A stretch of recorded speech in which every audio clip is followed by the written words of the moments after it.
हमारे विभिन्न ज्ञानवर्धक कार्यक्रम देखने के लिए आप हमें अभी सब्सक्राइब करें, बेल आइकन को प्रेस करें ताकि आप देख सकें हमारा कार्यक्रम सबसे पहले। और अधिक जानकारी के लिए फेसबुक पेज को लाइक करना न भूलें। जय मां इंद्राक्षी धाम में दर्शकों, आप सभी का हम हार्दिक स्वागत करते हैं। आज के दिन जिन जातकों का जन्मदिवस है, मैरिज एनिवर्सरी है, उन सभी को हमारी तरफ से बहुत बहुत शुभकामनाएं।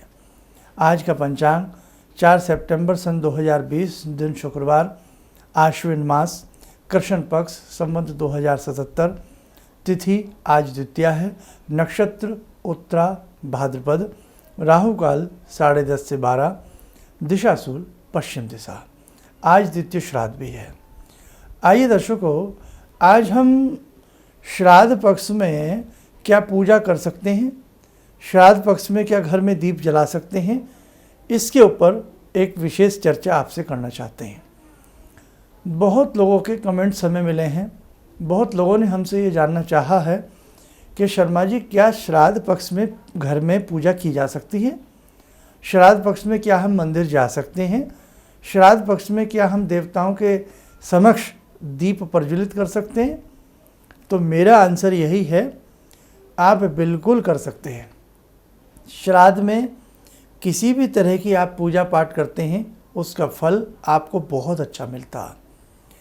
आप दैनिक पूजा करने वाले जितने भी साधक हैं, जो प्रतिदिन अपने घर में पूजा पाठ करते हैं, उन्हें किसी भी तरह का कोई हर्ज नहीं है। आप धूप जलाएं, आप दीप जलाएं, आप मंदिर जाकर शिवलिंग पर जल चढ़ाएं, किसी तरह का कोई पाप नहीं है, कोई दोष नहीं है।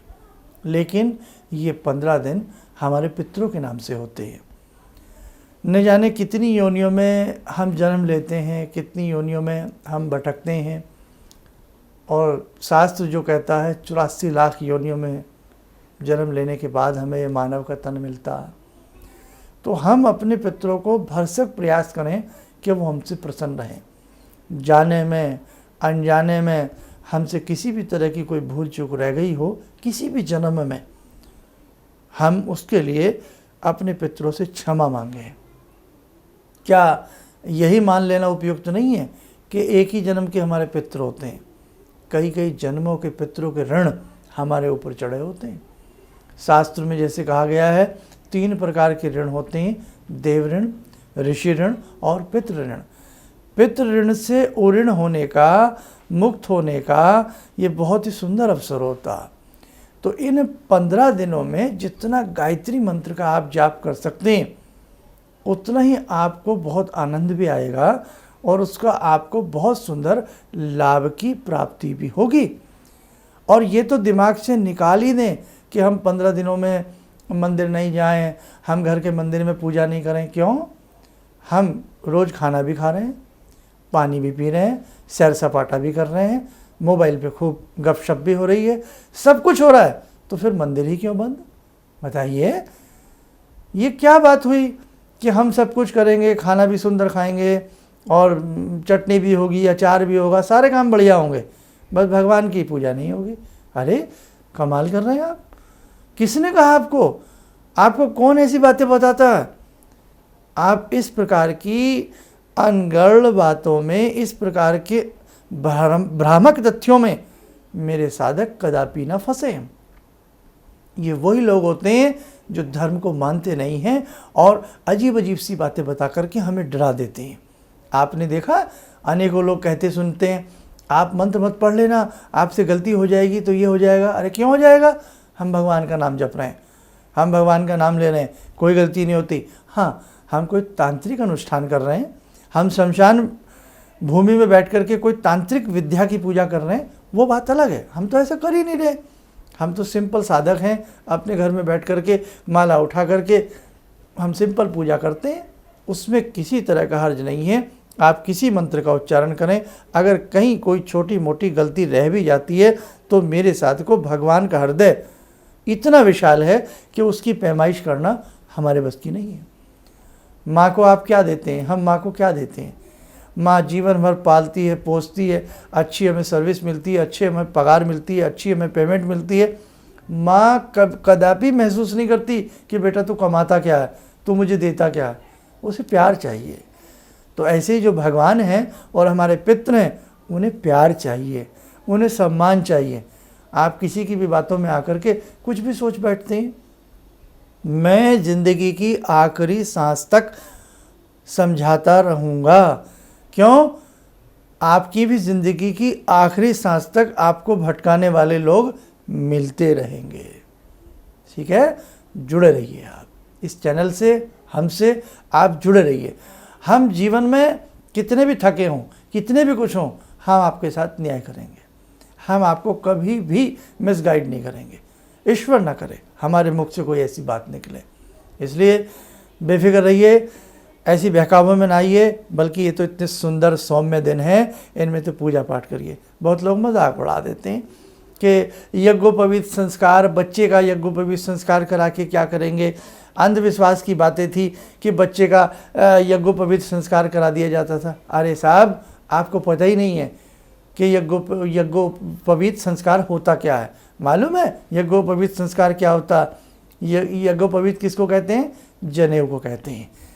बालक का जब यज्ञोपवीत संस्कार होता था एक ज़माने में, अब तो सब लकीर के फ़कीर हैं, अब तो सिर्फ परपाटी चल रही हैं, लेकिन उनके पीछे की भावनाएं ख़त्म हो गई हैं।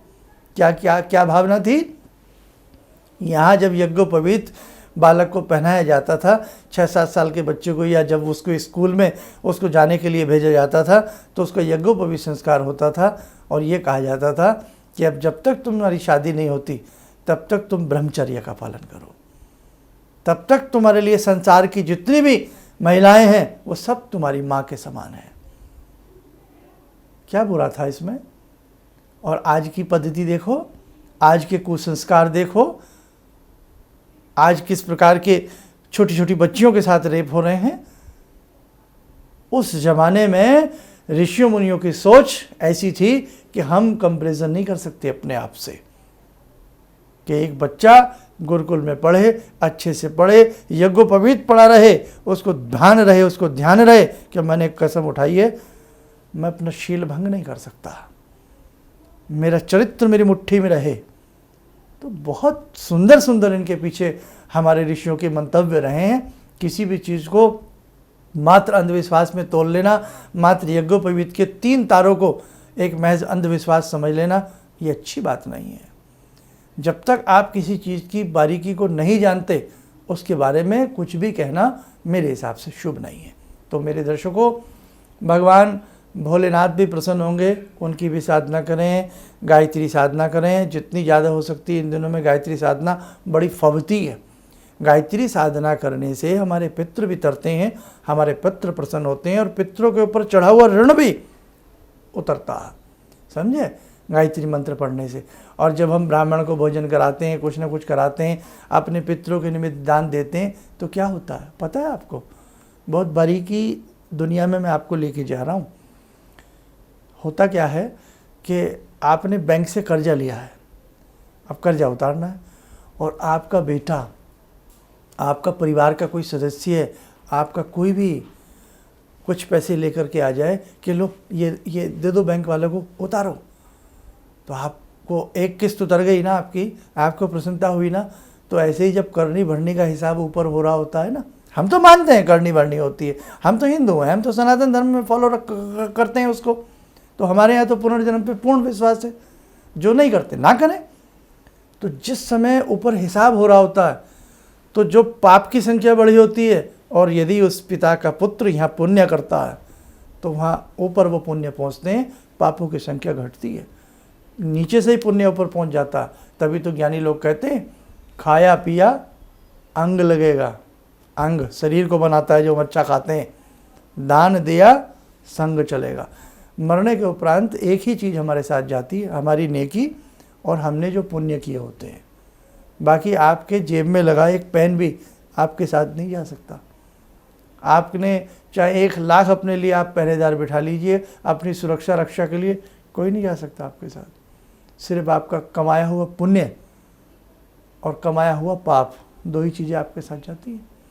इसलिए ध्यान रखें, पिता मन से पिता का श्राद्ध करें, पुत्र मन से पिता का श्राद्ध करें, मतलब, और सारी चीज़ें अच्छे से समझिए, अच्छे से करिए। इन दिनों में किसी भी तरह का कोई भय नहीं है, कि आप कोई पूजा कर रहे हैं, कोई पाठ कर रहे हैं, किसी भी तरह की कोई भी पूजा पाठ जो भी आप अपनी रेगुलर वे में करते आ रहे हैं वो आप करते रहिए। और दूसरी बात, इस बार नवरात्र की जो स्थिति है वो 17 अक्टूबर से प्रथम नवरात्र है। मैंने कहा था ना बीच में मल मास है। पुरुषोत्तम मास में हम कैसे पुरुषोत्तम को प्रसन्न करें और कैसे हम अपने पापों का क्षय करें, बहुत सारी चीज़ें आपको पुरुषोत्तम विशेषांक में सुनने और जानने को शीघ्र मिल जाएंगी। और भी बहुत सारी बातें हैं। आप ऐसे कुछ विशेष सवाल होते हैं जब आपके कमेंट में, तो हम उन्हें देने का प्रयास ज़रूर करते हैं। आइए दर्शकों, समय हो चला है आज की ध्यानमाला से जुड़ने का। जुड़ते हैं आज की ध्यानमाला में भगवान श्री कृष्ण से। ॐ करारविन्दे न पदारविन्दं मुखारविन्दे विनिवेशयन्तं वटस्य पत्रस्य पुटे शयानं बालामुकुन्दं मनसा स्मरामि बालामुकुन्दं मनसा स्मरामि कस्तूरीतिलकं ललाटपटले वक्षस्थले कौस्तुभं नासाग्रे वरमौक्तिकं करतले वेणुकरे कङ्कणं सर्वाङ्गे हरिचन्दनं सुललितं कंठे च मुक्तावले गोपास्ति परिवेष्टितो विजयते गोपालचूडामणि शान्ताकारं भुजगशयनं पद्मनाभं सुरेशं विश्वाधारं गगनसदृशं मेघवर्णं शुभांगं लक्ष्मीकान्तं कमलनयनं योगवृद्ध्यानगम्यं वन्दे विष्णुं भवभयहरं सर्वलोकैकनाथं। कवच बना लें, ध्यान करें, बांके बिहारी का आशीर्वाद हम सबके ऊपर बरस रहा है।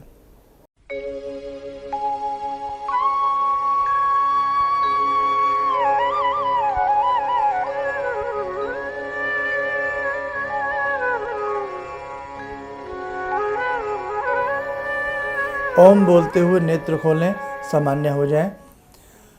बहुत सारी चीज़ें हैं जो समय समय पर आपको और हमको मिल करके करनी है।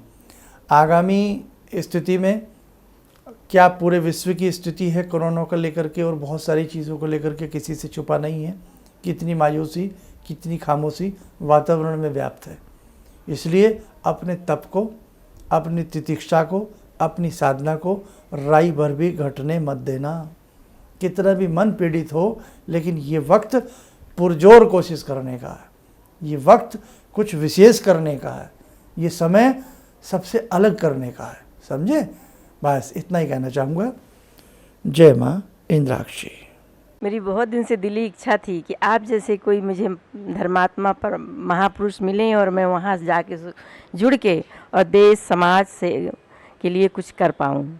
कई चीज़ें हैं समाज में, समाज सेवा में भी मन में वो शांति नहीं मिली। जैसे आप समझ सकते हैं कि बहुत सारी गड़बड़ियाँ भी रहती हैं। आज का अनुभव यही है कि मुझे आस लगता है कहीं सही रास्ता मिल गया है, सही मंजिल मिल गई है। जो मैं करना चाहती थी शायद अब मैं कर पाऊँगी।